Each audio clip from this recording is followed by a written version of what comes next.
खिलावल जाता, कुछ किताब बटाई, साइकिल के पैसा बटाई, मास्टर साहब अइलन, पानी उनी पियलन, गोड़ धोइलन आ घर गइलन। आ जौन लड़का कॉलेज में चल जाता सब वो पढ़त नहीं सब, कॉलेज में नाम लिखा गई आ 3 बरस के जगह 6 बरस में डिग्री वजह से मिल जाए बिना पढ़ले। एडमिट कार्ड ले आई, परीक्षा दी और डिग्री मिल जाए। तो स्कूल में खिचड़ी बटाता, कॉलेज से डिग्री बटाता, पढ़ाई दोनों में कहीं नहीं खे हो। तो जब राउर लड़का पढ़बे ना करी तो मजदूर ना बनी तो कलेक्टर बनी। ये बात के बुझाए के चाहिए ना आदमी के भाई। तो आदमी लड़का पढ़त है नहीं घसन। दूसरा रास्ता ही बा कि मान ली हम पढ़ाई ना करो, लेकिन हमारा बिजन अगर खेती लायक जमीन होके तो हम खेती होती करके आदमी आगे बढ़ सकेला। तो बिहार में 100 आदमी में 60 आदमी के पास एको धूर जमीने नहीं थे। ऐजा जितना आदमी बैठल बाड़ा रउआ अपन हिसाब किताब करो तो 100 में 60 आदमी के पास जमीन है नहीं थे, ओकरा मजदूरिये करे के बाद। आज 40 आदमी के पास जमीन बा, उनमें से 35 आदमी, 40 में से 35 गो आदमी ऐसा बाड़न जे 1.5 एकड़ से 2 बीघा से कम के खेती करता। बहुत छोटा कम जमीन बा। तो बिहार में जो खेती होला कि कमाए वाला खेती ना है, खाए वाला खेती हो। रउआ उतने उपजावतानी कि बाल बच्चा के पेट भर जाओ। गेहूं घई तो में तनी सरसों तीसी भी छीट देनी रउआ, सरसों बेच के पैसा कमाए के उपाय नहीं थे। तो 100 में 95 आदमी चाहे तो खेत में मजदूर बा, चाहे इतना ही खेती करत है कि ओकर बाल बच्चा खाना खा ले, रोटी दाल के उपाय हो जाओ। वो खेती करके रउआ कतनो मेहनत करब उससे और पैसा ना आई। आ जेकरा भी दोनों नहीं थे, मान ली पढ़ाइयो नहीं थे, खेतियो नहीं थे, तो एगो उपाय बा कि अगर पूंजी होके, पैसा होके, तो दुकान दौरी करके, बिजनेस करके, व्यापार करके अपन गरीबी दूर कर सकता है। तो बिहार में जितना आदमी बाड़न 100 में 90 आदमी के पास पैसे नहीं थे। बिहार में एक आदमी के औसत आमदनी बा 35,000 रुपया साल में।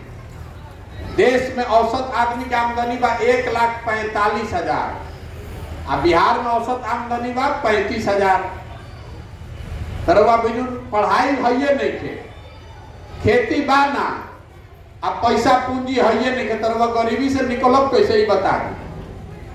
कतनो रवा कोशिश कर लो, सरकार कोनो योजना ले आओ, कोई सरकार में बैठ जाओ, कि जब तक ये तीनों दरवाजा बंद है तब तक बिहार से गरीबी नहीं खत्म हो सकता। जब तक एजा लइकन के पढ़े खातिर बढ़िया व्यवस्था ना हुई, जब तक लोग के खेती के खाए वाला के बजाय कमाए वाला ना बनावल जाए, और जब तक लइकन के रोजी रोजगार के जुगाड़ ना हो, तब तक एजा से गरीबी ना जा सके। वह चाहे समाजवाद के नाम पर दे दी वोट, कि हिंदूवाद के दे दी, चाहे मोदी के दे दी, कि नीतीश के दे दी, कि प्रशांत किशोर के दे दी, सुधरे वाला नहीं थे।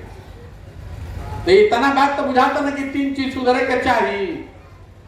शिक्षा पढ़ाई होके के चाहिए ना बच्चन के। अरे रवा से पूछा था नहीं, मुड़ी मत हिलाई, मुंह से बोली। लइकन के पढ़े के व्यवस्था होके के चाहिए ना जी। पहले सुनो ना, बतवा सुन ली। रवा से सवाल पूछा था नहीं, बताएं। लइकन के जब पढ़े के व्यवस्था बढ़िया होके के चाहिए कि ना होके के चाहिए? फिर से पूछा था नहीं, सवाल बुझात होके तो बताई। जब अतरे ना बुझाई तो जिंदगी सुधरी कैसे? लइकन के अपना पढ़े के या सरकार के बढ़िया व्यवस्था करावे के चाहिए कि ना करावे के चाहिए? काय हाथ उठा रहे भाई, इनको बोलने दो। रुआ से बहुत आदमी कहता, बुझाता रुआ कि भाई अगर लइकन के पढ़े के व्यवस्था हो जाए तो जिंदगी सुधरी, इतना तो बुझाता। लेकिन अब अपना अपना लइकन के नाम पर एक खाली बोली कि अपना जीवन में रवा कभी पढ़े खातिर वोट देले बानी? कोई देले बा वोट आज तक जीवन में पढ़े खातिर? तो देखी रवा नेता के का जरूरत बा। रवा बात बुझाता कि अगर पढ़े की व्यवस्था हो जाए तो जिंदगी सुधरी, लेकिन वोट रवा कभी वो पढ़े पर नहीं खी दे। रवा वोट काची पर देता नहीं, 5 किलो अनाज को। तो 5 किलो अनाज रवा के जीवन भर में 4 किलो चोरी करके मिलता। 4 किलो अनाज रवा के जीवन भर में मिलत रही तो गरीबी दूर होई, जीवन भर रवा खात रही। तरवा इतना बात बुझाता ना कि भाई राउर लड़का अगर पढ़ जाई तब उसे गरीबी दूर होई। 4 किलो अनाज मिलो चाहे मत मिलो, लेकिन रवा वोट कौन चीज पर देता नहीं, 4 किलो अनाज को। एहू 4 किलो अनाज को दे नहीं के दे, तू अपना देता जात के नाम को, कोई देता धर्म के नाम पर, मोदी जी के नाम पर। तो देखी जितना आदमी जात के नाम पे वोट देले बा ओकरा के बतावो तानी। रवा कभी बताइए ना शिक्षा वाला, तो सही रवा से पूछब कि जात के नाम पर काहे वोट दिया था, तो रवा कहब कि हमार जात के सब है नेता भैया जात के राजनीति करता। तो रवा के बताओ तनी कोई नेता जात के राजनीति नहीं के करत बिहार में। देखी लालू जी बाड़न, तो लालू जी के आदमी कहत कि जात के राजनीति करता हूं, हम रवा कहता नहीं कि लालू जी जात के राजनीति नहीं करत। लालू जी जात के राजनीति करता तो ई न कहता कि भाई यादव समाज में जो सबसे काबिल आदमी बा वह आदमी देश राज्य के मुखिया बनी, मुख्यमंत्री बनी, और सब यादव जी भाई जी लोग तू लोग वोट मिलके हम लोग आप लोग दीजिए। लालू जी नहीं कम न कहत, लालू जी कहता कि हमार लड़का बिहार के मुखिया बनी आ कुल यादव जी लोग तू लोग वोट हमारा के दो जा। तो लालू जी जात के राजनीति कहाँ करता है? लालू जी तो अपन परिवार अपन लड़का के राजनीति करता है।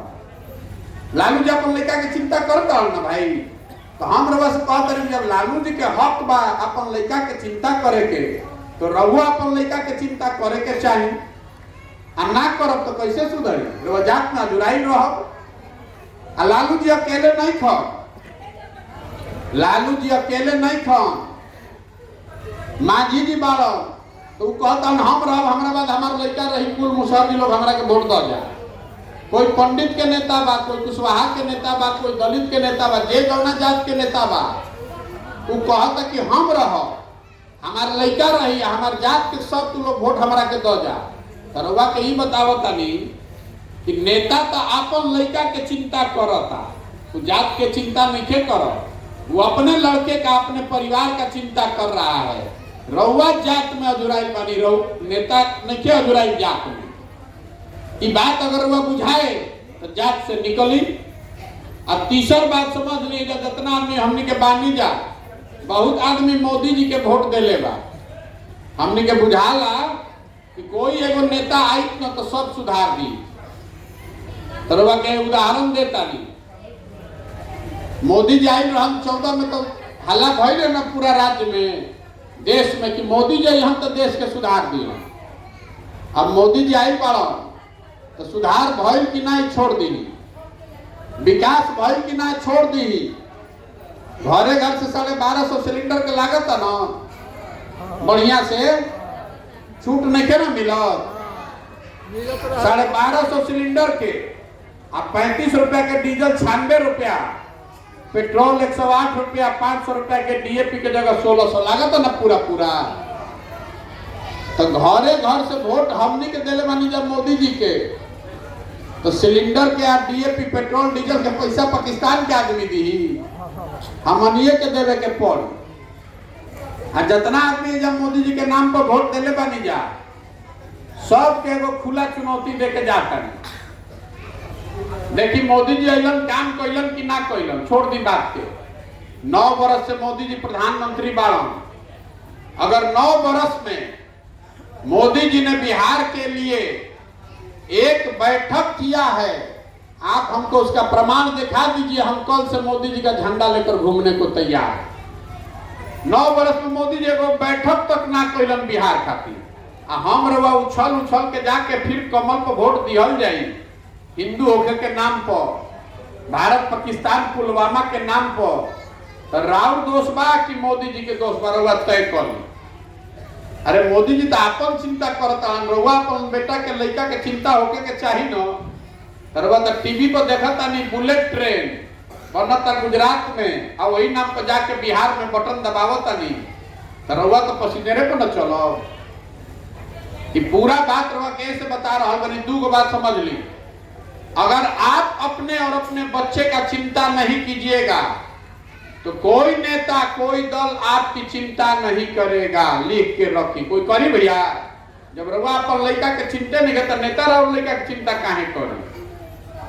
और दूसर बात, जैसन रउआ वोट दबाई वैसने परिणाम पाई। रउआ खेती करब बबूल के तो आम कहां से खाई? रउआ बुझाता कि रउआ के नेता ठगता, कोई नेता रउआ के नहीं के ठग। अरे रउआ जैसन वोटवा देले बानी तौने न पाई। रउआ वोट देले बानी जात के नाम पर, तो पूरा बिहार में जहां जाई वो जात के बात होता कि नहीं के हो। रउआ वोट देले बानी 5 किलो अनाज के नाम पर, तो कतनो चोरी होता तो काट के 4 किलो अनाज मिलते बा। रउआ वोट देले बानी राम मंदिर के नाम पर, तो 20 बरिस के बादे सही लेकिन मंदिर बनते बा। जैसन वोट रउआ दबाई उहे परिणाम पाई। ये बतावे खातिर पैदल पैदल चलता नहीं। अरे भाई 3 चीज पर वोट दी, जगरा के देवे पर दी, हमरा के वोट ना चाहिए।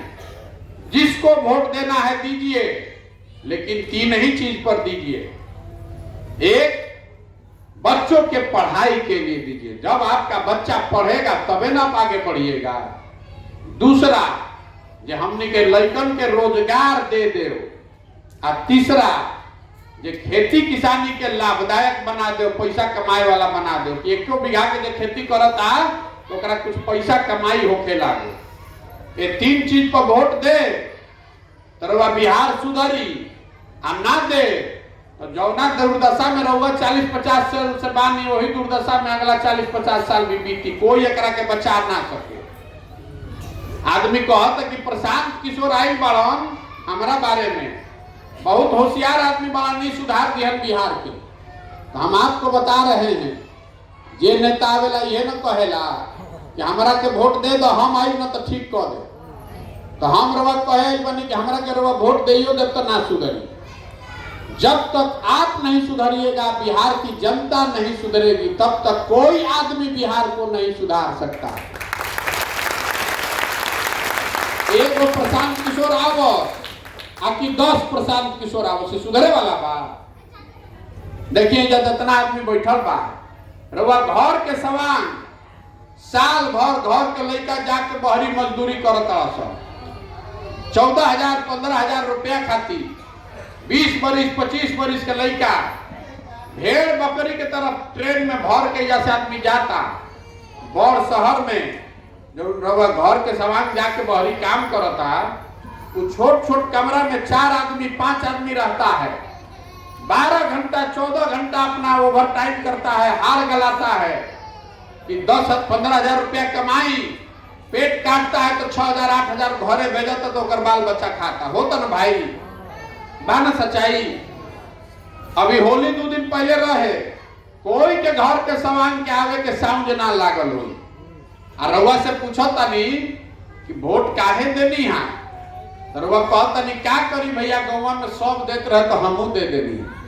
अरे राउर घर के सवांग, राउर लड़का, राउर मरद, राउर बाबूजी, राउर भाई, राउर बेटा अपन जवानी अपन हार गलावता, और वह वोट ऐसा ही दे देता नहीं, और ऐसा ही दे तो रउआ ना भोगब तो हम भोगब। यही बताने चले हैं कि वोट देते समय जगिए, संकल्प लीजिए कि अपने बच्चों के पढ़ाई के लिए वोट देंगे, अपने लोगों के बच्चों के रोजगार के लिए वोट देंगे, तब न बिहार सुधरी।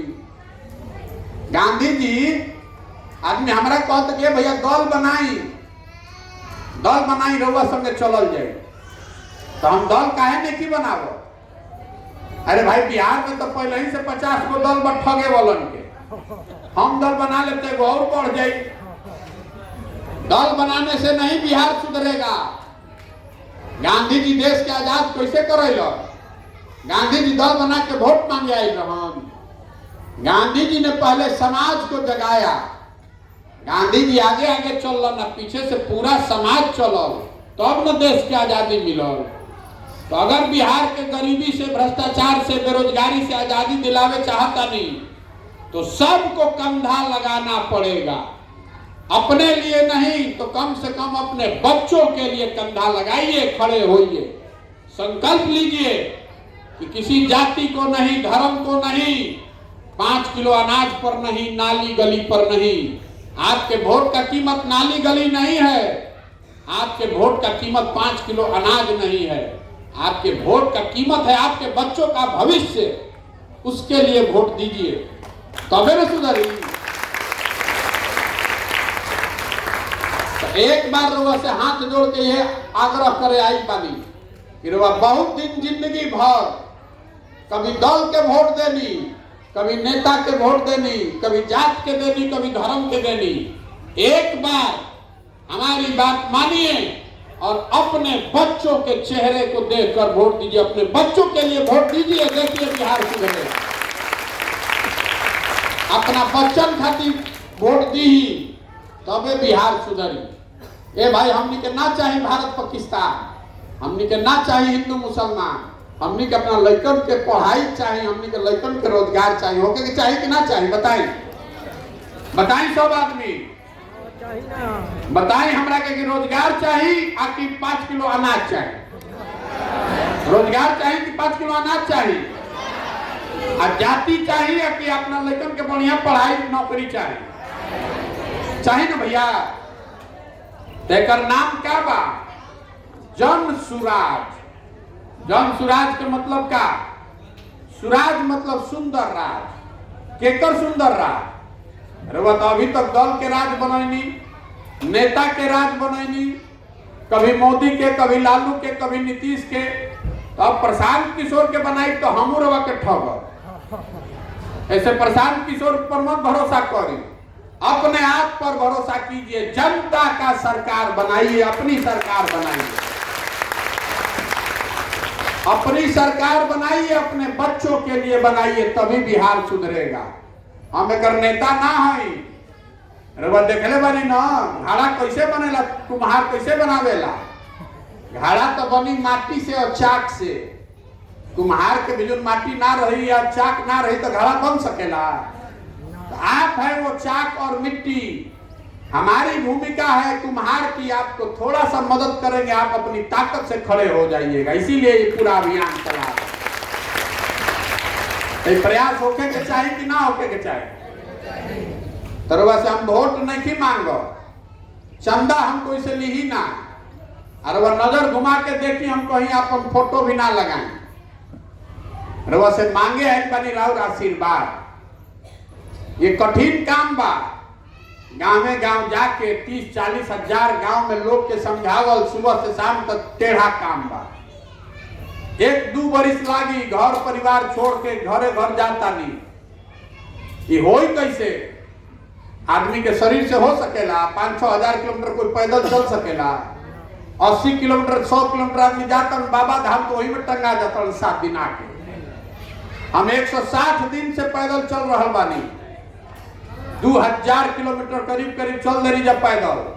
अभी पूरा बिहार चले के बाद तो ये होई कैसे? ये होगा ऊपर वाले के कृपा से और आप सबके आशीर्वाद से। अगर रउआ बुझाता कि नहीं जो हम काम करता नहीं ठीक बा, ये आपके हक, आपके बच्चों के भलाई के लिए है, तो एक बार हाथ उठा के आशीर्वाद दीजिए। आशीर्वाद है ना आपका? आशीर्वाद भाई ओके ना? प्रयास तो बिहार के धरती खातिर एगो नारा लगा के जाइए।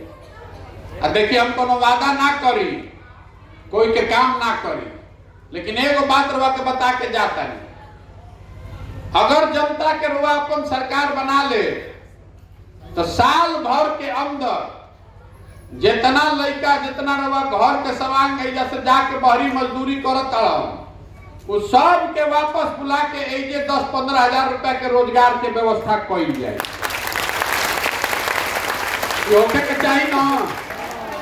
इतना होके चाहिए ना?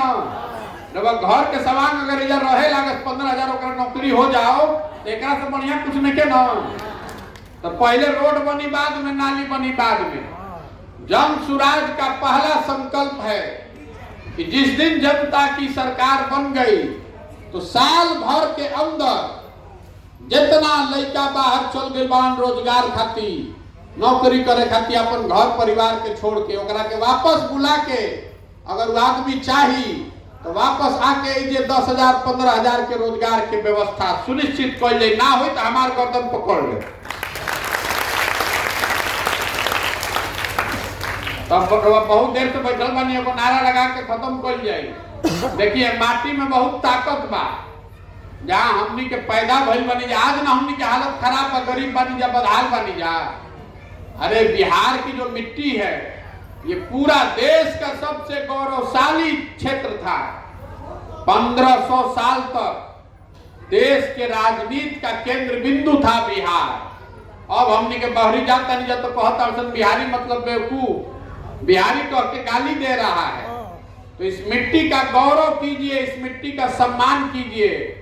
जहाँ हमनी के माँ बाप पैदा भइलन, हमनी के पूर्वज पैदा भइलन, इस मिट्टी के सम्मान में एक नारा लगाएंगे। मैं बोलूंगा जय बिहार, आपको बोलना है जय जय बिहार, जय बिहार। जय बिहार का आदमी महत्रे दम बा।